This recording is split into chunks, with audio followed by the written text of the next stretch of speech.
এটা আমার যা। আজকে আমরা বানাবো ডিমের কারি। আমি এখন কড়াইয়ে জল দিয়ে ডিমগুলো লবণ দিয়ে সিদ্ধ করে নিব।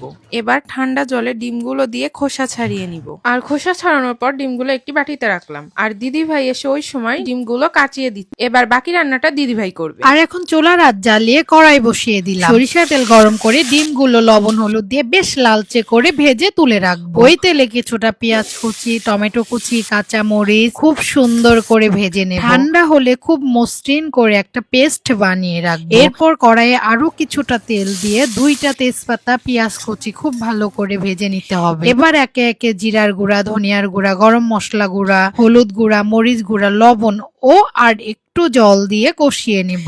এখন মশলার পেস্ট দিয়ে আরো একটু মশলার সাথে মিশিয়ে নেব। এবার ঝোলের জন্য জল দিয়ে ঝোলটা ফুটে এলে ডিমগুলো দিয়ে দিব। এই রান্নাটা কিন্তু ঘরোয়া মশলাই হয়ে গেল। থেকে চেরা কাঁচা মরিচ দিয়ে 5-7 মিনিট চুলার লো আঁচে রেখে দিলেই তৈরি হয়ে গেল অসাধারণ স্বাদের ডিমের কারি।